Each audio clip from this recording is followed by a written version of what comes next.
ازيكم؟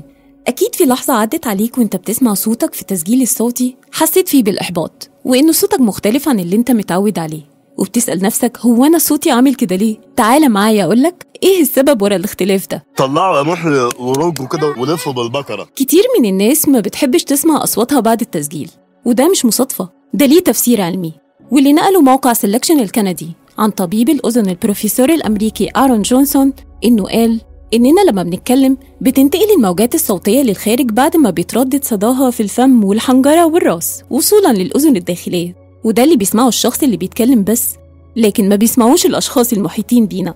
ولما بنسمع لتسجيل صوتي لينا بيكون الصوت خالي من الترددات دي، وده اللي بيخليه مختلف وغريب إلى حد ما.